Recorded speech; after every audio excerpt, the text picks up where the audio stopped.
की बहू। राजीव दिल्ली शहर में अपनी पत्नी सुनीता और बेटी पूर्वी के साथ रहा करता था। उसी घर में उनके साथ पूर्वी का चाचा राकेश और चाची सुधा भी रहती थी। पूर्वी अब शादी लायक हो चुकी थी, जिसकी चिंता उन्हें सताती रहती थी। अजी सुनती हो, तुम्हें तो अपने अखबार के आगे कुछ दिखाई नहीं देता। अब तो मोहल्ले वाले भी बोलने लगे हैं कि पूर्वी की शादी की उम्र हो चली है। कब तक कंवारी बेटी को घर पर बिठा कर रखोगे? अरे भाग्यवान, तुम भी क्या बात कर रही हो? तुम जानती नहीं हो क्या अपनी बेटी को? कितने ही लड़के तो दिखा लिए उसे, लेकिन कोई पसंद ही नहीं आता उसे। अब क्या जबरदस्ती उसकी शादी करवाएंगे? अगर ऐसे हाथ पर हाथ रख के बैठे रहोगे ना तो भी काम नहीं चलेगा। जाओ जरा अपनी बेटी से बात करो, पूछो आखिर उसके मन में है क्या। मैं तो नहीं जा रहा, तुम ही जाओ और अपनी रानी बेटी को समझाओ। आखिर कब तक वो ऐसे डरती रहेगी? कभी ना कभी तो उसे शादी करनी ही पड़ेगी। उधर पूर्वी छत पर बैठे बैठे एक किताब पढ़ रही थी और पढ़ते पढ़ते ही पूर्वी की आंख लग जाती है, जहां वो देखती है कि सपने में उसकी सास चाय लेकर आ रही है और गरम खौलती हुई चाय उसने जानबूझकर उसके ऊपर गिरा दी। हाय राम, जला दिया मुझे। अब क्यों मुझे मार कर ही दम लोगी? आखिर तुम मेरा पीछे क्यों नहीं छोड़ती हो? इतने में ही पीछे से सुनीता आ जाती है और पूर्वी को नींद से जगाते हुए कहती है, अरे क्या हुआ? मम्मी वो लगता है तुमने फिर वही सपना देखा। आखिर कब तक तुम ऐसे सपनों से डरती रहोगी पूर्वी? मम्मी तुम नहीं जानती, आज नहीं तो कल मेरा सपना सच जरूर होगा। मेरी सास मेरा खून करके रहेगी, इसी वजह से मैं शादी नहीं करना चाहती। अरे पागल हो क्या? हे भगवान, पूर्वी जैसा तुम सोच रही हो ऐसा कुछ भी नहीं होगा। जरूरी थोड़ी ना है कि सभी की सास एक जैसी हो। देख लेना, तुम्हें जो सास मिलेगी वो बिल्कुल शहद जैसी मीठी और गाय जैसी सीधी होगी। जाओ मम्मी, तुम मुझे मत सिखाओ। देखा है मैंने कौन सी सास कितनी मीठी होती है। वो सास ही क्या जिसकी जुबान में करेले सी कड़वाहट ना हो। ये कहकर पूर्वी अपने कमरे में चली जाती है। वहीं शाम के वक्त राजीव के घर पर पंडित जी कई लड़कों का रिश्ता लेकर आते हैं और बहुत सारी फोटो दिखाते हुए राजीव से कहते हैं, अरे भाई साहब, ये लड़का तो लाखों में एक है, लाखों में। अगर आपकी बेटी ने इसको भी मना कर दिया तो भाई मैं तो हाथ जोड़ लूंगा। फिर आपकी बेटी का ब्याह कोई नहीं करा सकता। अरे पंडित जी, आप ऐसा मत बोलिए, हम तो आपके सहारे बैठे हैं। अगर आप ऐसा कहेंगे तो हम लोग कहाँ जाएंगे? इस लड़के के 36 के 36 गुण आपकी बेटी से मिलते हैं। आपकी बेटी वहां जाकर राज करेगी, राज। तभी वहां पर पूर्वी आती है। अरे पंडित जी, लड़की के गुण छोड़िए, आप उसकी माँ के गुण मुझसे मिलाइए। अगर माँ के गुण मुझसे मिल जाएंगे ना तो मैं शादी कर लूंगी, क्योंकि यहाँ लड़के से ज्यादा सास अच्छी मिलनी जरूरी है। बेटा, शादी करने के लिए पति के साथ गुण मिलने चाहिए, ना कि सास के साथ। पंडित जी, घर में कलेश सास की वजह से होता है। अगर सास से गुण मिल जाएंगे तो कलेश ही नहीं होगा। अब बताओ, शादी के लिए सास से गुण मिलने चाहिए कि पति से? अरे भैया, मुझे माफ करो, आप लोग खुद ही अपनी बेटी के लिए लड़का देख लो। अरे पंडित जी, सुनिए तो सही, ये तो बच्ची है, कुछ भी बोल रही है। आप ऐसे गुस्सा मत करिए, आप मेरी बात सुनिए। पर पंडित जी तो गुस्से में अपना थैला उठाकर चले जाते हैं। गेट के पीछे छुपकर पूर्वी की चाची सुधा ये सब सुन रही थी। ये सही मौका है पूर्वी को यहाँ से भगाने का, ताकि ये सारी प्रॉपर्टी हमारे नाम हो सके, वरना राजीव भाई साहब सारी प्रॉपर्टी इसी के नाम कर देंगे। अरे चाची, गेट के पीछे क्यों खड़ी हो? मार के भागोगी क्या? अरे नहीं बेटा, वो तो मैं पंडित जी के जाने का इंतजार कर रही थी। मेरे पास ना तुम्हारे लिए एक ऐसा रिश्ता है जिसे सुनने के बाद तुम्हारे मम्मी पापा क्या, तुम भी बहुत खुशी से उछलने लग जाओगी। सच में सुधा? बताओ बताओ, कौन है वो लड़का? मेरे मायके साइड के रिश्तेदार लगते हैं, सीमा नाम है, और उनका बेटा अमित बिल्कुल गाय है, गाय। और सीमा बिल्कुल शहद जैसी मीठी। वो तो अपनी बहू को पलकों पर बिठा कर रखती है, पलकों पर। ये तो बहुत अच्छी बात है। ठीक है, तुम शादी की बात चलाओ, इससे अच्छा परिवार नहीं मिलेगा हमारी बेटी के लिए। सुधा दोनों परिवारों को मिलवा देती है और कुछ दिनों बाद पूर्वी की अमित से शादी हो जाती है। बड़े आए दोनों प्रॉपर्टी में हिस्सा लेने के लिए। सब कुछ अपनी बेटी के नाम करने चले थे। इनकी बेटी की ऐसी जगह शादी करवाई है कि इसको अपनी नानी याद आ जाएगी। अब आएगा मजा। उधर दूसरी तरफ शादी के बाद पूर्वी अपने ससुराल पहुंचती है, जहां ससुराल वाले पूर्वी का स्वागत बहुत अच्छे से करते हैं। पूर्वी की एक जेठानी और एक ननद भी थी। आओ आओ भाभी, अब तो ये आप ही का घर है। अरे कोमल, बस कर, अपनी भाभी को परेशान मत कर। थक गई होगी बेचारी, उसे सोने दे, कल आराम से पूरे दिन बात करना बस। चाची तो एकदम सही कह रही थी। मेरी सास और ननद बहुत अच्छी हैं। भगवान सबको ऐसी सास दे। वहीं किचन में पूजा से एक ग्लास गिरकर टूट जाता है, जिसकी आवाज सुनकर सीमा और कोमल भागते हुए दोनों किचन में आती है। हाँ हाँ, बचे हुए सारे ग्लास तोड़ दे। तू तो यही चाहती है ना कि हमारा नुकसान हो जाए। न जाने किस समय मैंने तुझे अपने घर की बहू बनाया था। माँ जी, मैंने कुछ भी जानबूझकर नहीं तोड़ा है। मैं तो खाना बनाने जा रही थी, अचानक मेरा हाथ लग गया और टूट गया। अरे मुझे मत सिखा, सब जानती हूँ ये सब क्यों कर रही है तू। बस आज का दिन निकल जाने दे, कल से फिर तेरी खातिरदारी शुरू। शोर सुनकर पूर्वी अपने कमरे से बाहर आ जाती है। अरे ये ग्लास कैसे टूटा? किसी को लगी तो नहीं ना? अरे भाभी कुछ नहीं, मुझसे गलती से ग्लास गिर गया तो मम्मी मुझे तब से डांट रही है। हाँ बहू, तुम परेशान मत हो, इसका तो ये रोज का ही काम है।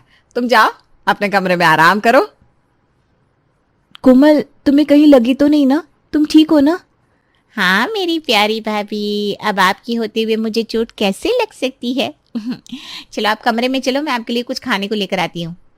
पूर्वी अपने कमरे में चली जाती है। तब कोमल सीमा से कहती है, मम्मी आज तो हम बच गए, वरना छोटी भाभी को पता चल जाता कि आप बड़ी भाभी को डांट रही थी। अरे तो क्या हो गया, पता चल जाता तो आज नहीं तो कल उसको पता लगना ही है। वो तो ठीक है मम्मी, लेकिन कहीं वो जाकर भैया को ना बता दे। अरे तू बस अभी देखती जा, तेरी माँ क्या चीज है। जैसे बड़ी वाली को अपने कब्जे में लिया है ना, वैसे छोटी वाली भी मेरे कब्जे में रहेगी। बस थोड़ा टाइम दे, फिर देख दोनों कैसे मेरे आगे पीछे घूमती है। कुछ भी हो, तुम हो बहुत शातिर। सभी सासों को तुमसे आकर सीखना चाहिए कि बहू को कैसे कंट्रोल में रखते हैं। हाँ नहीं तो क्या, कल की आई बहू मुझ पर आवाज चलाएगी। इनकी इतनी हिम्मत बढ़ गई। जब तक मैं इस घर में हूँ, इस घर में सिर्फ मेरी चलेगी। अरे भाग्यवान, खड़ी खड़ी कब तक बातें बनाओगी? कुछ खाने को भी मिलेगा कि नहीं? अरे तुम्हारी बहू कुछ बनाएगी तभी तो मिलेगा, वरना आज पानी पी के ही सो जाओ। और लाओ अपने से नीचे खानदान की लड़की, जिसको अपने से बड़ों की इज्जत करनी नहीं आती। अब तुम खानदान पर कहाँ पहुंच रही हो? बना तो रही है वो खाना, तुम्हें तो बस बिना बात के लड़ाई ही करनी आती है। हाँ, आपको तो मेरा चिल्लाना ही दिखता है। आपकी बड़ी बहू क्या कर रही है ये थोड़ी ना दिखता है। पूरा दिन इसका कान पकड़कर इससे काम करवाना पड़ता है, वरना इतनी बड़ी काम चोर है कि एक गिलास तक उठाकर ना रखे। अरे ठीक है भाई, तुम जीती मैं हारा। इस बार तो तुम बहू भी अपनी पसंद की लाई हो ना, देखते वो तुम्हारी कितनी बात मानती है। अगर मेरी बात नहीं मानेगी ना तो घर के बाहर ले जाकर खड़ी कर दूंगी। अभी इस घर की मालकिन मैं हूं और जो मैं चाहूंगी वही होगा इस घर में। देखते हैं भाई, कौन घर से बाहर जाएगा, कौन किसके पैर दबाएगा। क्या बात है पापा, आप तो शायर बन गए। बेटा, शादी के बाद हर पति की चाबी उसकी बीवी के हाथ में होती है, फिर चाहे पति शायर बन जाए या घायल बन जाए। अरे पापा, ऐसा कुछ नहीं होता है। बेटा रहने दे, मैं तुझसे कुछ दिन बाद पूछूंगा यही बात, फिर देखता हूँ तू क्या बोलेगा। जितेंद्र की बात सुनकर सभी लोग हंसने लगते हैं। अमित अपने कमरे में चला जाता है। अगले दिन जब पूर्वी सोकर उठती है तो उसे आंगन से शोर सुनाई देता है। पूर्वी आंगन में जाती है। माँ जी, मुझे माफ कर दीजिए, आगे से ये गलती नहीं होगी। मैंने जानबूझकर कुछ नहीं किया। पूर्वी देखती है कि उसकी सास सीमा पूजा को पकड़ के घर के बाहर ले जा रही है। अरे क्या हो गया? कुछ भी नहीं, वो भाभी को ना चोट लगी है और वो डॉक्टर के पास नहीं जाना चाहती, तो मम्मी वहीं ले जा रही है। अच्छा अच्छा। पूर्वी सोचती है कि उसकी सास बहुत अच्छी है, लेकिन वो पूजा को बाहर ले जाकर धूप में खड़ा कर देती है। यहीं खड़ी रहना, यहां से हिली तो तेरी टांगे तोड़ दूंगी। जी माँ जी। पूर्वी अपनी मम्मी को फोन करती है और बताती है, मम्मी मेरी सास तो बहुत ही अच्छी है, वो अपनी बहू का इतना ख्याल रखती है ना कि क्या बताऊं। देखा, मैंने कहा था ना, तू तो फालतू में ही डरती रहती थी। हाँ मम्मी, अब मैं समझ गई, सारी सास एक जैसी नहीं होती। पूर्वी अभी तक अपनी काल्पनिक दुनिया में जी रही थी, पर उसी शाम उसने पूजा को देखा जिसके हाथों पर चोट के निशान थे। अरे पूजा दीदी, आपको क्या हुआ है? ये चोटें आपको कैसे लगी? कुछ नहीं, बस गिर गई थी। नहीं नहीं, आपके हाथ पर तो नील पड़े हुए हैं, ऐसा लग रहा है जैसे किसी ने मारा है आपको। सच सच बताइए क्या बात है? नहीं, मैंने कहा ना कुछ नहीं हुआ है। पूजा ये कहकर अपने कमरे में चली जाती है। फिर अगले दिन जब पूर्वी बाजार जाने के लिए निकलती है तो वो अपना मोबाइल भूल जाती है और उसे लेने के लिए वापस आती है। तब वो जो देखती है उसे देखकर उसके होश उड़ जाते हैं। वो देखती है कि उसकी सास सीमा अपनी बड़ी बहू पूजा को बेल्ट से मार रही है। मुझे मत मारिए माँ जी, मुझे माफ कर दीजिए। रुक जाइए मम्मी जी, मैं तो आपको देवी समझती थी, पर आप तो चुड़ैल निकली। चुड़ैल ही हूं मैं। अब छोड़ मेरी बेल्ट, वरना तुझे भी लाल कर दूंगी मार मार के। मैं पूजा दीदी नहीं हूं। आप बेल्ट को छोड़ दीजिए, वरना ये बेल्ट आपके ऊपर भी पड़ सकती है। ये सुनकर सीमा घबरा जाती है और बेल्ट छोड़ देती है। पूर्वी पूजा को उठाकर उसके कमरे में ले जाती है। आपने मुझे पहले क्यों नहीं बताया? अब आप फिक्र मत करिए, मैं हूं आपके साथ। थैंक यू पूर्वी। उधर सीमा और कोमल इस बारे में बात कर रही थी। मम्मी, ये छोटी वाली भाभी तो बड़ी तेज निकली। अरे तेज हो गई अपने घर की, मेरे सामने नहीं चलेगी उसकी तेजी। इसे क्या लगता है मेरे पास सिर्फ एक पैतरा है? इसे ऐसे ऐसे फंसाऊंगी कि ये पानी मांगेगी, पानी। लेकिन आज तो आपको देखने में लग रहा था जैसे आप पानी मांग रही हो। तुम मेरी तरफ है या उसकी तरफ? अरे आप ही की तरफ हूँ मम्मी, पर उनका आज ऐसा रूप देखकर ना मुझे थोड़ी फिक्र हो रही है। कहीं उन्होंने भैया से कुछ कह दिया तो? तेरे भैया की माँ हूं मैं, जानती हूं उसे कैसे अपनी उंगलियों पर नचाना है। बस तू देखती जा। उसी शाम जब अमित ऑफिस से वापस आता है तो सीमा उसके पास पहुंच जाती है और उसके कान भरने लगती है। बेटा, तू तो मुझे वृद्धाश्रम ही छोड़ा। ये अब क्या बोल रही हो मम्मी? सही बोल रही हूँ, क्योंकि मेरी बहू यही तो चाहती है। आपकी बहू? कौन? अरे कौन सी बहू होगी, बड़ी ने तो कभी मुझसे इस तरह से बात नहीं करी। छोटी ही तो है, तेरे वाली पूर्वी। क्या कहा उसने? आज मैं बैठी हुई थी तो मुझसे बोलती है, क्या आप दिन भर बैठी रहती हो, क्या काम है आपका यहाँ? इससे अच्छा तो आप वृद्धाश्रम चली जाओ, हमारे घर में जगह हो जाएगी। क्या उसने ऐसा कहा? हाँ भैया, मम्मी सही कह रही हैं। मुझे भी ना सुनकर बड़ा बुरा लगा, पर अब उनके सामने मैं भला क्या बोलती।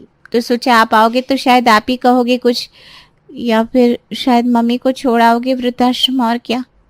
पूर्वी, पूर्वी! हाँ जी, क्या हुआ? ये मैं क्या सुन रहा हूं? क्या हुआ? तुम्हें इस घर में आए अभी 1 महीना भी नहीं हुआ और तुम ये सब करने लगी? पर शट अप! मेरी बात कान खोलकर सुन लो। अगर मेरी माँ से तुमने एक भी उल्टा लफ्ज बोला तो मुझसे बुरा कोई नहीं होगा। घर से तो मैं तुम्हें निकाल ही दूंगा, लेकिन उससे पहले। अरे पर मैंने किया क्या है? मेरी माँ के पैरों में पड़कर माफी मांगो अभी के अभी, वरना चली जाओ यहां से। पूर्वी ये सब सुनकर हैरान थी, क्योंकि वो तो सोच रही थी कि अमित आएगा तो वो उसे उसकी माँ के बारे में बताएगी, लेकिन यहाँ तो उल्टा ही हो गया। पहले तो उसने गुस्से में सोचा कि वो चली ही जाए यहाँ से, लेकिन फिर उसे ध्यान आया कि उसके पीछे पूजा अकेली छूट जाएगी। इसलिए उसने तय किया कि वो अपनी सास को सबक सिखाने के लिए यहीं रहेगी। वो आगे बढ़ी और उसने सीमा के पैर छूकर माफी मांग ली। मुझे माफ कर दीजिए मम्मी जी, आज के बाद ऐसा नहीं होगा। कोई बात नहीं बहू, आगे से ध्यान रखना कि इस घर की मालकिन कौन है। सीमा मुस्कुराती है और पूर्वी अपने कमरे में चली जाती है। फिर वो सोचती है कि वो अपनी सास को सुधार कर रहेगी। वो डिसाइड करती है कि वो उसे नहीं बल्कि उसकी बेटी को परेशान करेगी, तभी उसे समझ में आएगा। आई एम सॉरी अमित, मुझे माफ कर दीजिए, पर मुझे आपसे एक बात करनी थी। हाँ बताओ। मैंने कोमल के लिए एक लड़का देखा है और आप शायद उसे जानते भी हो। कौन? अरे मम्मी जी की सहेली चित्रा का बेटा रोहन। अरे हाँ, ये मैंने क्यों नहीं सोचा। वो तो इंजीनियर भी है, परफेक्ट रिश्ता रहेगा ये तो। लेकिन ये खबर जब सीमा तक पहुंचती है तो वो बिल्कुल खुश नहीं होती, क्योंकि उसकी सहेली चित्रा भी बिल्कुल उसी की तरह थी। वो भी अपनी बहुओं पर बहुत जुल्म करती थी। अब नहीं बेटा, ये रिश्ता सही नहीं रहेगा। अरे मम्मी, ये तो परफेक्ट रिश्ता है, और फिर चित्रा आंटी तो आपकी सहेली है। आप इस रिश्ते को मना क्यों कर रही हो? हाँ मम्मी जी, लड़की की सरकारी नौकरी है। अरे तू चुप रह, ये रिश्ता तूने ही बताया है ना, सब समझ रही हूं मैं। मैं तो कोमल का भला चाहती हूँ मम्मी जी।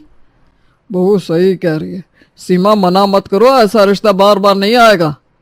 सीमा उन लोगों को बहुत मना करने की कोशिश करती है, पर उनमें से कोई भी नहीं मानता और कोमल का रिश्ता उससे तय हो जाता है और शादी की तैयारियां शुरू हो जाती है। हे भगवान, क्या करूं मैं। कोमल, तू इस शादी के लिए मना कर दे बेटा। पर मम्मी मुझे रोहन पसंद है। अरे उसकी माँ चित्रा बहुत खराब औरत है। पर वो तो आपकी सहेली है ना। अरे इसीलिए तो बता रही हूँ। अब जो भी हो, मुझे रोहन से ही शादी करनी है, वैसा लड़का मुझे नहीं मिलेगा। सीमा थक हार कर पूर्वी के पास पहुंचती है। पूर्वी, मुझे पता है तुमने ये सब क्यों किया है। मैंने हार मान ली, पर प्लीज ये शादी रोक दो। मेरी बेटी की जिंदगी खराब हो जाएगी उस घर में, और वो खुद ये बात समझ ही नहीं रही। ठीक है, पर आपको सबके सामने अपनी गलती कबूलनी पड़ेगी। मैं तैयार हूँ। सीमा सबको इकट्ठा करती है और सबके सामने अपनी सारी गलतियां कबूलती है। फिर पूर्वी से कहती है, मैं वादा करती हूँ आज के बाद ऐसा नहीं करूंगी। प्लीज अब ये शादी रुकवा दो। रुक गई मतलब? अचानक सब हंसने लगते हैं। अमित कहता है, पूर्वी ने उसी दिन मुझे सारी बात बता दी थी कि घर में क्या चल रहा है। इसीलिए आपको सबक सिखाने के लिए हमने ये नाटक किया था, ताकि आपको समझ में आए कि जैसे आपकी बेटी है वैसे ही दूसरे की बेटियां हैं।